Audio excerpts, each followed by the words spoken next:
Around 40,000 years ago, in caves in southern Germany, someone took mammoth ivory and began making a flute. That sounds simple until you understand the process. Ivory is not a hollow tube. The maker had to split a curved piece of tusk, carve two matching channels, cut finger holes, fit the halves together, and seal them tightly enough to hold air. One bad cut could ruin the instrument. Archaeological finds from the Swabian Jura show that sophisticated musical traditions were already present more than 35,000 years ago. This person had no writing or precision tools. Winter could empty a hunting ground, an infected cut could become fatal, and one failed season could threaten the group. And yet they spent days creating music. That leaves us with a problem. If ancient humans could plan, engineer, teach, remember, and create, why did many of their technologies change so slowly?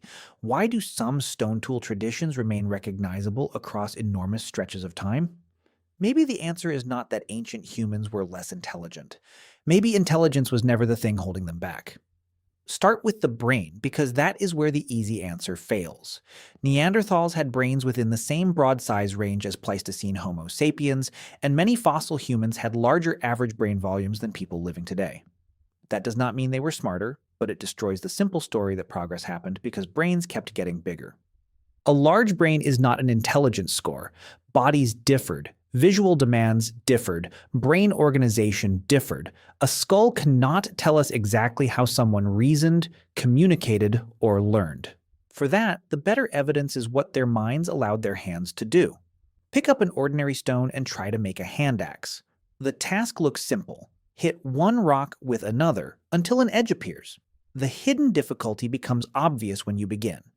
Every strike changes the shape of the stone and the possibilities that remain. Hit too softly and nothing useful happens. Hit too hard and the core breaks. Choose the wrong angle and the fracture travels somewhere unexpected. There is no undo button. You must read the material, predict the result, and adjust a sequence that may continue for dozens of steps. Modern beginners can practice for hours and still produce little more than broken rock. Then ancient toolmakers made the problem harder. By roughly 300,000 years ago, Neanderthals and early Homo sapiens were using prepared core methods known as levallois. Instead of slowly sharpening one stone into a final tool, a napper reshaped the core so that a planned flake could be removed near the end. The useful object does not yet exist. Its future shape is distributed across a sequence of preparations. Several early strikes make no obvious tool. They create the geometry that allows a later strike to work. You are not simply making a blade. You are engineering the conditions that will make a blade appear. Stone was only part of the system. Ancient humans combined wood that bends, stone that cuts, fibers that bind, hides that insulate, and adhesives that must be processed before they hold. A spear is not one invention. It is several technologies forced to cooperate. That creates another question. How did anyone learn it? You cannot reliably reverse engineer a long production sequence by looking at the finished object. Someone has to show you where to strike, what sound to listen for, how the material should feel, and when a mistake can still be corrected. Knowledge has to move from one mind into another. Ancient human intelligence was not locked inside individual skulls. It operated through teaching, imitation, language, ritual, and shared memory. Possible evidence comes from Aboriginal Australian oral traditions describing coastlines overtaken by rising seas. Researchers have argued that details and stories from multiple regions may preserve memories of landscapes inundated more than 7,000 years ago.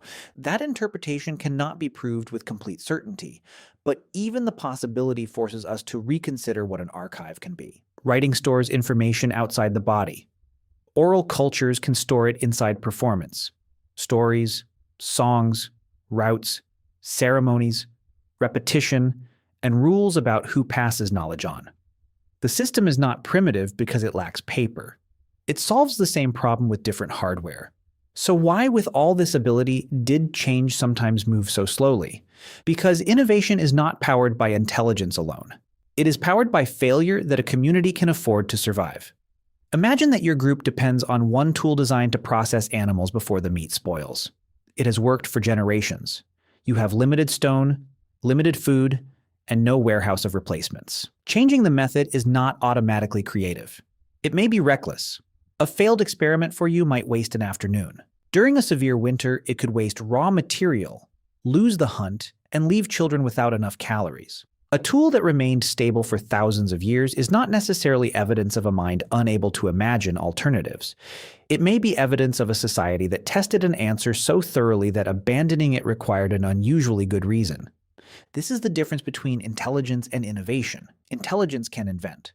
Innovation also needs population, contact, spare resources, and enough stability for unsuccessful ideas to die without taking their makers with them. When those conditions strengthened, the archaeological record often changed quickly. In parts of Africa, pigments, ornaments, and complex tools appear early, sometimes disappear, and later return. In Ice Age Europe, bone needles, personal ornaments, figurines, cave images, and musical instruments become highly visible by around 45,000 to 35,000 years ago. Archaeologists once described this as if the human mind had suddenly switched on. But earlier evidence suggests something more interesting. The mind may already have been capable. What changed was the network around it. More people meant more potential inventors. Wider contact allowed ideas to travel beyond the group that created them. Repeated exchange meant a useful technique did not vanish when one community failed. Knowledge could accumulate instead of repeatedly starting over. Experimental and archaeological research supports the broader idea that population size, social learning, and connectivity can strengthen cumulative culture. That may be the most important comparison between ancient humans and us. Place a modern person in the Pleistocene with no phone, packaged food, lighter, or ready-made tools. Intelligence would not disappear, but competence would collapse.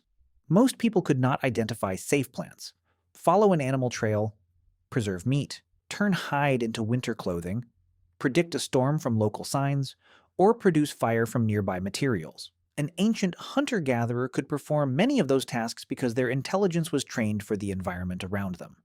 Now, reverse the experiment. Bring that person into the modern world and give them time, teaching, and access to the knowledge we inherited. There is no good reason to assume their mind would be incapable of learning what ours learns. We confuse access with intelligence. You did not invent the alphabet you read. You did not discover the number system you use. You did not build the scientific method, design your computer's processor, or personally verify most of the facts stored in your head. Almost everything that makes a modern person look intellectually powerful is collective inheritance. That is our real advantage, not a magical upgrade in raw intelligence, but millions of minds leaving tools, words, methods, and corrections behind for the next generation. Which brings us back to the flute. Its maker was not an unfinished version of us, waiting for agriculture, cities, and writing to become fully human. They were already planning across stages, working with difficult material, following a learned tradition, and creating something a community could recognize as music. Perhaps it helped people dance. Perhaps it carried ritual meaning. Perhaps it strengthened a group that survived by cooperating. We cannot know exactly what song they played, but we know they decided survival was not enough. The world also needed sound, memory, rhythm, and beauty. Ancient humans did not become intelligent when they started building civilization. Intelligent humans built civilization when population, connection, and stability finally allowed more ideas to survive than the people who first imagined them. We did not get a better mind. We inherited a longer memory.